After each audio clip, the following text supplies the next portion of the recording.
né? De rebeldia, de luta, de violência. De ela sempre achar que ela está num campo de luta, que ela tem que se defender. Porque quando ela começa a se sentir agredida, quando ela começa a sentir que esse respeito que ela tem por si mesma está sendo afetado, ela vai começar a ficar na posição de defesa. Então, tudo o que você falar para ela, ela vai querer se defender. Até uma questão, uma ordem muito clara, uma ordem muito simples, uma ordem tranquila. Se você perde a afetuosidade, a criança pode desenvolver esse senso de rebeldia. É aqui que muitas de vocês me escrevem: Olinda, eu não sei a linha tênue entre corrigir e ser enérgica e ser muito rude. Ora, é só você pensar na espécie da ação que você está dando, que você está conduzindo. Se não é uma ação de correção, se não é uma ação de remediar um mal, se é uma ação de condução, de orientação, então você não precisa ter esse ar de severidade. Muitas mães erram por isso, porque quando elas estão conduzindo, orientando, dando ordens básicas do cotidiano, em que elas podem ser afetuosas, elas querem agir com a mesma severidade que elas agem quando estão corrigindo. Não é necessário. Essa afetuosidade, em primeiro lugar, ela cultiva esse autorrespeito que a criança tem, então ela percebe que você respeita a dignidade dela, que você tem carinho por ela, que você tem amor por ela, que você tem cuidado e docilidade na linguagem para falar com ela. E o segundo ponto é que, além dela preservar essa dignidade que ela tem, ela sabe que esse afeto vem de você porque você a ama, então ela se sente amada. Então ela cultiva essa sensação, essa impressão, essa recepção de cuidado, de amor, de zelo. Então a criança ela não vai desenvolver uma rebeldia se você tem um cuidado com o tom na fala. E uma outra questão é que se você é sempre cuidadosa no agir cotidiano, quando você muda o tom de voz para corrigir, ela percebe que ele tem um erro. Agora, se toda condução é feita na base da severidade, então para ela não tem mais distinção do que é grave e do que não é. É o exemplo que eu sempre dou do copo quebrado. Se você briga com o seu filho com a mesma energia porque ele quebrou um copo e porque ele maltratou um irmão, então você está dizendo para ele, ainda que indiretamente, que essas duas coisas são igualmente ruins, quando não são. Então, esse ajuste na linguagem é muito importante na hora que nós estamos mandando, dando ordens, conduzindo a criança. O que a gente tem que evitar? O cansaço, né? Que é quando a criança recebe tanta ordem, tanta orientação, tanta coisa para fazer. Uma hora ela tá aqui, outra hora ela tá ali, ela mal cumpriu uma ordem, já tem uma outra para ela cumprir, ela mal terminou de cumprir aquela ordem, já tem uma terceira. Isso sobrecarrega, isso gera um cansaço nela. Então nós temos que evitar o cansaço, evitar a rebeldia, que é quando nós agimos contra esse autorrespeito que a criança tem. E também nós temos que evitar o desânimo, que quando a criança está sobrecarregada, né? Ela tá assim já, para ela obedece e não adianta nada, porque a mãe tá sempre brava, a mãe tá sempre rígida, a mãe tá sempre exigindo mais. Então ela se sente desanimada de fazer o bem, de fazer aquilo que o pai e a mãe pedem. Então as ordens devem ser claras e devem sempre conduzir para um entendimento. E aqui eu quero fazer uma distinção importante entre ordens claras em relação à iluminação do entendimento da criança versus a psicologia comportamental que eu comentei 2 ou 3 aulas atrás. Porque lembram vocês que na psicologia comportamental e na onda de tudo aquilo que vai surgir a partir da psicologia comportamental e que vai influenciar as pedagogias, tudo para eles é voltado pelo meio ambiente. Então a criança tem que estar num ambiente favorável, a criança tem que estar num ambiente agradável, o ambiente tem que fornecer todas as ferramentas e as habilidades para as ações e reações que a gente espera da criança. Isso é o oposto de você dar ordens claras. Vou dar um exemplo concreto. Você pensa assim, você está num parque. Você está num parque, passeando, nesse parque tem um monte de árvore, tem um monte de flores. Se você está sozinha,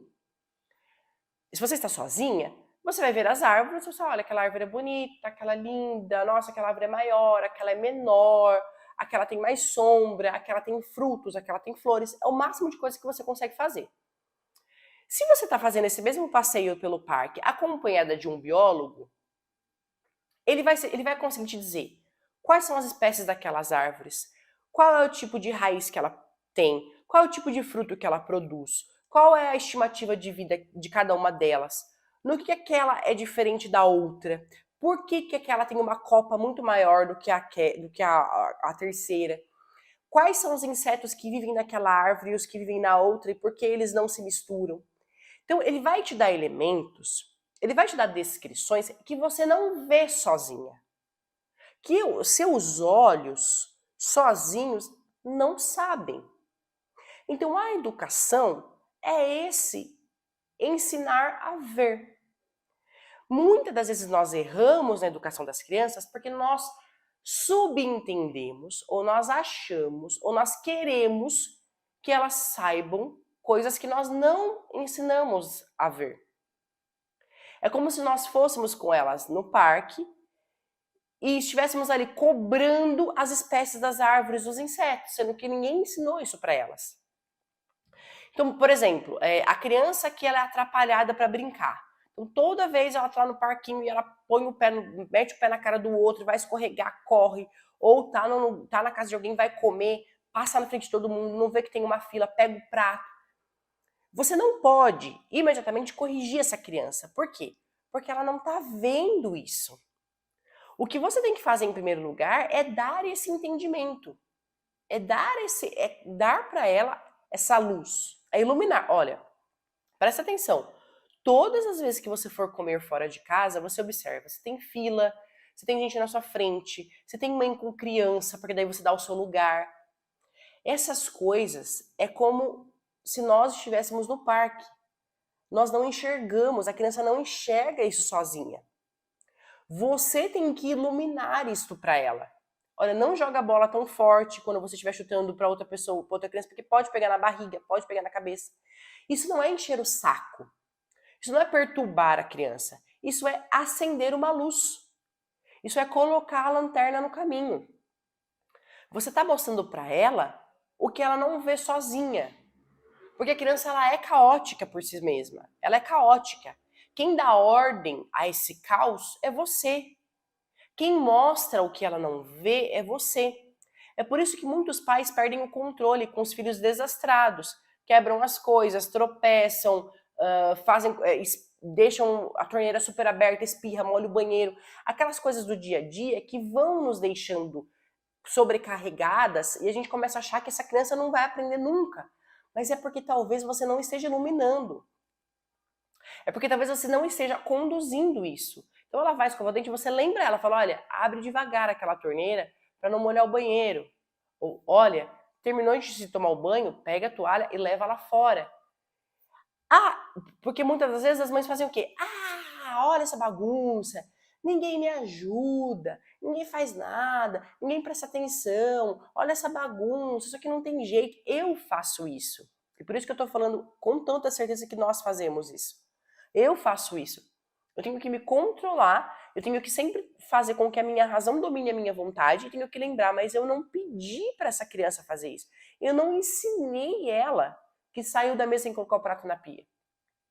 Eu não repeti algumas vezes que a toalha em cima da cama não pode ficar em cima da cama, tem que pôr lá fora. Que a roupa suja dentro do cesto. Né? Então, essa repetição ela é necessária e ela tem que ser clara. Tem que estar dentro daqueles 3 critérios que eu estabeleci logo no começo da aula. Clareza na expressão, sobriedade no número de ordens e afetuosidade no ajuste na linguagem. Essas 3 coisas bem alicerçadas, elas vão dando um norte para a criança. Então, quando você precisa conduzir as coisas, você está alicerçada nesses 3 critérios, e aí você pensa neles e você tem mais tranquilidade para dar essas ordens. Porque o que pode acontecer é que a gente comece a a gente entre naquele looping infinito de ordens a serem dadas e de recomendações a serem feitas, sem antes refletir sobre elas. E quando a gente não reflete sobre elas, a chance de nos desautorizarmos a nós mesmas é enorme. Eu já vou dar um exemplo concreto em relação a esse descumprimento das ordens que nós mesmos damos.